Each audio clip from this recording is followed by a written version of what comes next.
En el siguiente trabajo es Gisela Pascuarielo, Daniel Schengar y Martín Trombetta. Van a hablar sobre primas salariales sectoriales en Argentina, ¿no? Un tema relacionado con el anterior para ver las diferencias de salarios. Ahí va, ¿no? ¿Ahí se escucha? Ahora sí, ahí está. Perfecto. Me estaba presentando, decía que soy Gisela Pascuarielo del CEP, del Centro de Estudios para la Producción, y bueno, junto a Martín Trombetta y Daniel Steingart estuvimos trabajando en este documento de primas salariales. Ahora les voy a compartir la presentación. Yo más que nada voy a hablar de los datos y de la metodología, y bueno, después Martín va a comentar más los resultados de la estimación. Bueno, ya como todos sabemos, la estructura productiva argentina presenta bastante heterogeneidad entre los distintos sectores y en múltiples dimensiones. Nosotros nos vamos a centrar más que nada en el salario, en la extracción de salarios. Lo que buscamos, lo que vamos a intentar hacer es identificar cuáles son los sectores que pagan por encima del promedio, es decir, que tengan una prima salarial, cuáles por debajo. Y en un siguiente paso lo que vamos a buscar descifrar es ver, bueno, cuáles son los determinantes por detrás de estas brechas, ¿no? ¿Qué nos dice la literatura al respecto? Bueno, este tema de brechas salariales está ampliamente debatido en la literatura, tanto teórica como empírica, y a grandes rasgos lo que podemos decir es que hay toda una literatura que se centra más en lo que son los atributos de los factores del trabajo, ¿no? de los trabajadores. Acá podemos nombrar, no sé, a la teoría de capital humano específico, toda la literatura asociada a la habilidad innata también. Y va a haber otro tipo de literatura que se centra más que nada, bueno, en las características de los sectores, como por ejemplo las distintas tasas de sindicalización que tengan los sectores, los distintos niveles de informalidad, la rentabilidad de las firmas hacia dentro de los sectores. Todo esto va a tener su correlato en lo que son las diferencias entre las remuneraciones adentro de los sectores productivos, ¿no? Nuestro trabajo es más de corte empírico y, bueno, como ya les dije antes, lo que vamos a buscar analizar son los determinantes que están por detrás de estas brechas salariales. Entonces, para eso vamos a usar la metodología de Oaxaca-Blinder, que, bueno, es una metodología de descomposición de la brecha. Lo que nos va a permitir hacer es separar la brecha productiva, perdón, la brecha observable salarial en una parte explicada por los atributos de los trabajadores observables, ¿no? Los que se pueden incluir como controles, y en una parte no observable que, bueno, va a tener más que ver con las características del sector o con cuestiones no observables que, bueno, después Martín va a entrar en detalle en esta parte. Bueno, usamos la encuesta permanente de hogares para el periodo que va del segundo trimestre del 2016 al segundo trimestre del 2019, y vamos a trabajar con dos niveles de desagregación distintos, basados en el SIU, uno a nivel de letra y otro más desagregado a 2 dígitos. Bueno, acá para ver más o menos el punto de partida, trajimos algunos descriptivos. Este primero lo que muestra es las distintas proporciones en la cantidad de ocupados, digamos, según los sectores productivos. Dentro de los ocupados, acá vamos a tener asalariados, cuentapropistas, informales. Bueno, como se puede ver, es bastante heterogéneo el tema de los tamaños. Tanto comercio como, bueno, salud y servicios sociales e industria son los más grandes, y entre los tres más o menos tienen el 50% de los ocupados de toda la muestra.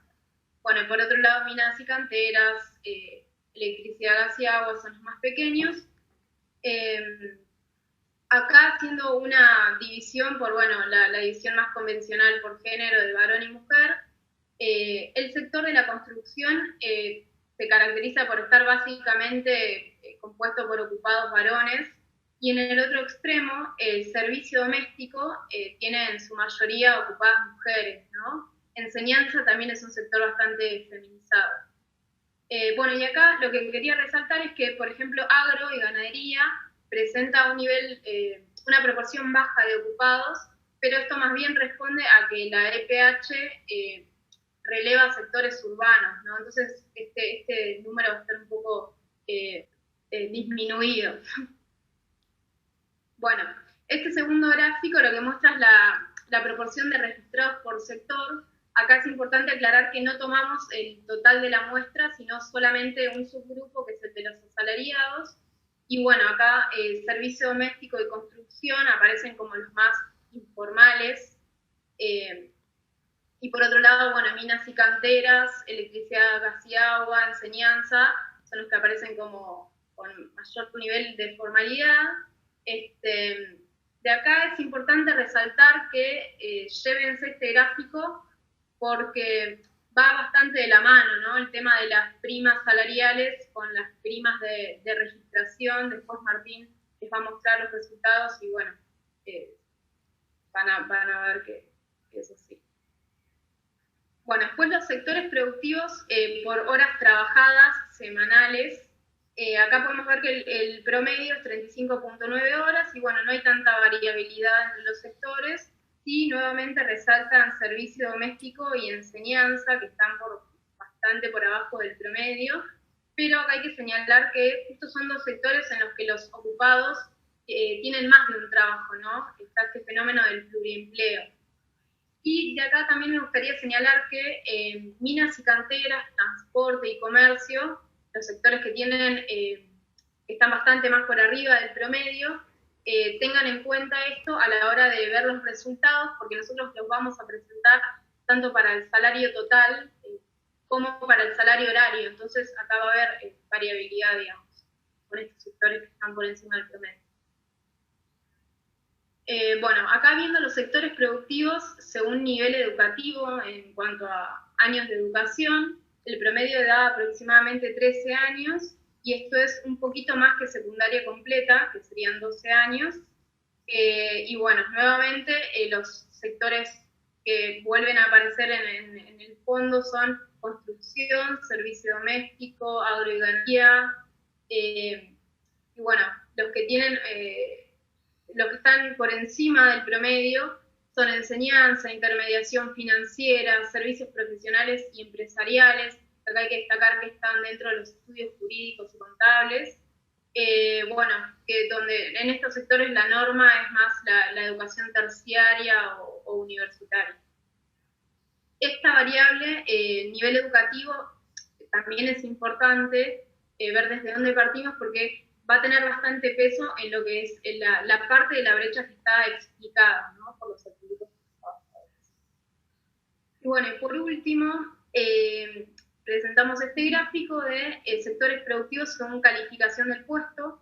Acá la división que hacemos es de puestos no calificados. Dentro del resto están los puestos operarios y técnicos y por último los puestos profesionales, que, bueno, los servicios profesionales y empresariales son los que tienen mayor proporción de ocupados en estos puestos profesionales. Después le sigue salud y servicios sociales y, por último, intermediación financiera, ¿no? Estos son los que más puestos profesionales tienen. Y en el otro extremo, otra vez aparece servicio doméstico, hoteles y restaurantes, comercio, construcción, con mayor proporción de puestos no calificados. Acá es importante señalar que son sectores bastante grandes, ¿no? Como mostramos en el primer gráfico, y bueno, tienen mayor proporción de empleo no calificado, así que creo que no es menor.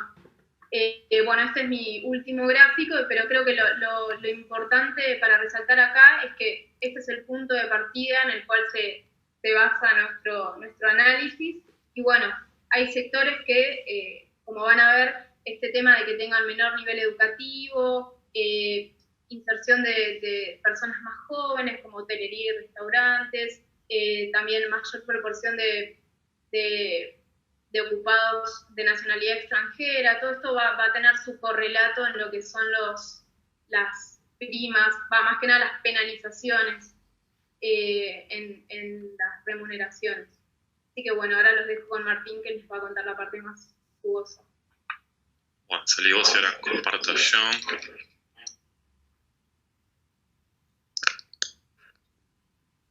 Tengo un poquito de eco, si es así me avisan y vemos cómo lo solucionamos. Bueno, ahí se ve bien, creo, ¿no? Si hay algún tema de imagen o de sonido me avisan. Bueno, lo que quiero mostrar ahora son los resultados efectivamente de la descomposición Oaxaca Blinder. Empecemos con la variable salario total. Acá estamos viendo para cada uno de los 14 sectores que tenemos en la primera desagregación. Tenemos básicamente sectores con primas positivas, sectores con primas negativas, es decir, con penalizaciones, y diferentes composiciones entre la parte explicada y la parte no explicada.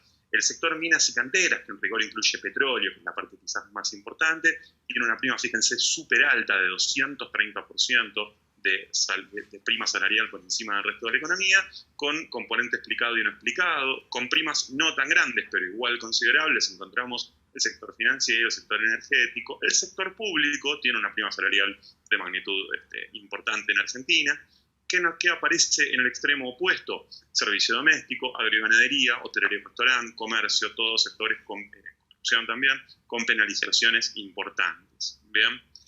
Decía que hay diferentes situaciones en términos de composición, casos donde lo explicado y lo no explicado pueden tener roles parejos. Distinto es quizás el caso de agroganadería, donde es mayormente no explicado, y lo mismo también en servicio doméstico, bien, es decir, sectores donde hay una estructura de remuneraciones a los atributos productivos de los trabajadores que es peor que en el resto de la economía.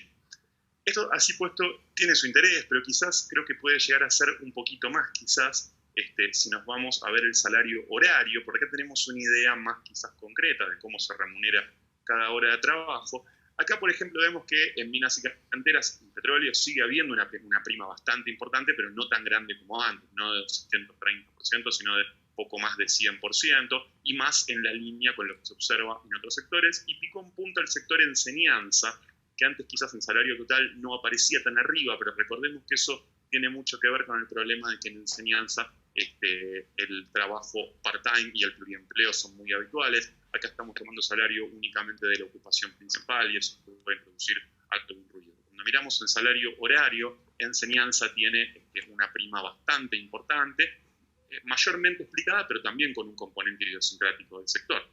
Fíjense que electricidad, gas y agua y administración pública tienen también primas con un fuerte componente no explicado. O sea, son sectores que remuneran a sus trabajadores de mejor manera que otros. Y fíjense lo que pasa en el fondo de la tabla. Tenemos nuevamente a los sospechosos de siempre: comercio, servicio doméstico, agroganadería, hotelería y restaurantes. Es cierto que una parte de esas penalizaciones salariales responden a atributos productivos observables. Quizás el caso de servicio doméstico es el más visible, pero también hay fuertes componentes no explicados, especialmente en comercio y en agroganadería. ¿Vean? También podemos mirar lo que pasa en registración. Si bien más o menos el ranking de sectores es similar, ahora quizás no son tan grandes las primas que aparecen en los sectores principales, pero sí encontramos penalidades muy, muy fuertes, especialmente fuertes en construcción y en servicio doméstico, y fíjense, con un fuerte componente no explicado, es decir, aún controlando por atributos productivos observables de los trabajadores de esos sectores, la realidad es que tienen un serio problema de informalidad en los términos en que procesan esos atributos para decidir la formalización o no de esos trabajadores. O sea que ya tenemos algunas necesidades importantes. El caso de la industria es interesante porque aparece medio como en la mitad de la tabla de todos los rankings, tiene una pequeña prima en salario total, una pequeña penalización en salario horario y un resultado de prima, pero también pequeña, en registración. Es decir, esto lo que muestra quizás es la enorme heterogeneidad que se esconde dentro de la industria manufacturera argentina, donde hay sectores muy de punta, con buenas condiciones, y sectores más, si se quiere, tradicionales, con resultados no tan buenos. ¿Bien? Bueno, esto era con la desagregación que hemos llamado nivel letra, que nos da 14 sectores, pero por supuesto podemos ir un poco más allá y pasar a lo que llamamos nivel 2 dígitos, donde tenemos 48 sectores productivos, y nos pareció interesante representarlo en un gráfico, donde ponemos en el eje horizontal el tamaño de la brecha, bien, sea positiva o sea negativa, y en el eje vertical la proporción explicada de esa brecha. Cada pelotita representa uno de los 48 sectores, el tamaño de la pelotita, obviamente es el tamaño del sector, y los colores son las letras, son el nivel de desagregación superior. No hemos encontrado todavía conclusiones demasiado claras en este tipo de análisis, pero sí aparecen algunas ideas. Digo, en el cuadrante superior derecho, lo que estamos viendo son los sectores que tienen primas salariales altas, superiores al promedio de la economía, y eso está explicado por atributos productivos de los trabajadores que trabajan en Chile. Es decir, que estos serían un poco la élite de la economía. Y en este gráfico vemos que ahí encontramos investigación y desarrollo, algunos servicios financieros, equipos de radio y TV, la automotrista con que quiere meterse ahí y poco más. En cambio, en el cuadrante inferior derecho lo que tenemos es sectores con primas salariales, pero más bien idiosincráticas del sector y no tan asociadas a las características de la oferta de trabajo. Ahí aparece, por ejemplo, la administración pública y también electricidad, gas y agua, intermediación financiera y el petróleo. Del lado izquierdo tenemos sectores que no tienen tan buenos resultados y arriba o abajo eso me dice si está explicado o no explicado. Veamos que los sectores con los atributos productivos quizás más penalizados y al mismo tiempo los peores resultados, tenemos la venta de autos, esparcimiento, residuos y en menor medida madera y muebles. Esto cambia un poquito si en vez de mirar el salario total miramos el salario horario, pero no demasiado. En el cuadrante superior derecho ahora se mete también el sector de enseñanza, el sector salud, intermediación financiera, seguros y servicios informáticos. Pero nos quedan cosas importantes afuera y fíjense que en el sector inferior izquierdo lo más grande ahora pasa a ser comercio. ¿Bien? O sea, con una fuerte penalidad salarial y que tiene un importante componente no explicado.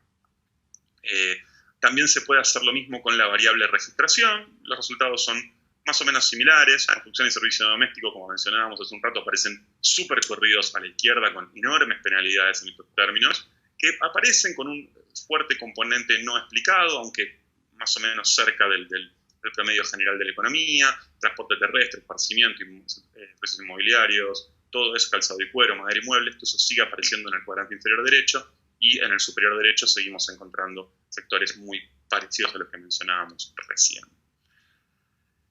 El siguiente paso que dijimos fue, bueno, a ver, ok, ¿qué es esa brecha no explicada? La brecha explicada entendemos lo que es, mayormente tiene que ver con características como ser el nivel educativo o el de calificación, pero ¿qué es lo no explicado? Bueno, acá no tenemos nada definitorio, pero tenemos algunas hipótesis que por ahora parecen funcionar muy bien. Lo que están viendo en estos gráficos es, en el eje horizontal, la brecha no explicada en el salario horario, es decir, la prima idiosincrática del sector por encima de lo que los atributos productivos de la oferta de trabajo predecirían o predirían. Y en el eje vertical, distintas variables que, por lo que vemos, tienen alguna correlación importante visual con eso, como ser el tamaño del promedio del establecimiento en ese sector, la antigüedad promedio del puesto en el sector, la proporción de empleo part-time, es decir, la subocupación en el sector, y también tomamos la variable sindicalización, que esa no está en la EPH, la hemos tomado de otra fuente, de la ENES, está un poquito más viejo el dato, pero no es algo que cambie demasiado rápido en el tiempo, y los patrones son bastante claros, ¿no? Es decir, la prima salarial idiosincrática correlaciona positivamente con el tamaño del establecimiento, con la antigüedad en el puesto, con la sindicalización y negativamente con el empleo part-time.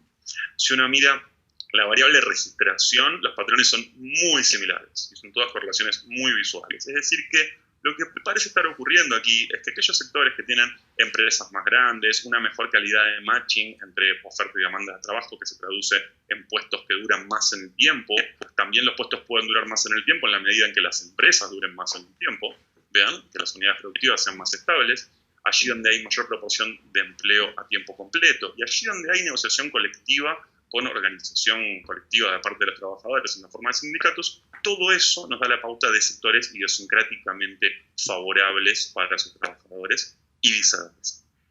Así que bueno, pasando un poco en limpio lo que creemos que hemos aprendido acá, claramente la estructura productiva argentina está caracterizada por una enorme heterogeneidad. Hay resultados muy variados, ya sea en términos salariales o de recuperación, encontramos mundos muy distintos. Y también hay mucha variabilidad en términos de cuánto eso responde a atributos productivos observables de parte de la oferta de trabajo. En algunos casos eso es muy poco, en otros es bastante más. Hay mucha variabilidad. El nivel educativo y la calificación del puesto son las dos variables que tienen mayor poder explicativo, y no está de más mencionar que el nivel educativo es especialmente importante en la determinación del salario horario, y en cambio la calificación del puesto es extremadamente importante en el nivel de registración. Estas dos variables, si bien correlacionan mucho entre sí, no miden lo mismo, no es lo mismo un título universitario o de escuela que una calificación en el puesto. Quizás la diferencia entre capital humano genérico y específico sea la que esté aplicando acá en alguna medida, pero también aparecen otras variables, como las que mostrábamos recién, que de alguna manera todas creo que son próximas de la productividad que tienen las unidades productivas en determinado sector, y todo eso también parece bastante importante a la hora de explicar los resultados que observamos. Y por último, lo que nos preguntamos es, ¿este tipo de diagramas nos pueden permitir ir hacia una tipología de sectores que aún no vemos del todo clara? No nos parece obvio aquí que haya algún tipo de correlación entre proporción explicada, brecha, tamaño, sector. Son todas cosas que todavía parecen como un poco esquivas, pero que en última instancia nos permiten pensar, bueno, ¿será que podremos a partir de datos estadísticos decidir cuáles son los sectores que entendemos que necesitan ciertas políticas particulares para mejorar, otros que ya han hecho todo un cierto recorrido? En fin, ¿podemos hacer algún tipo de tipología de sectores? Bueno, en eso estamos, eso se trata de lo que hacemos en el CEP. Así que bueno, muchas gracias.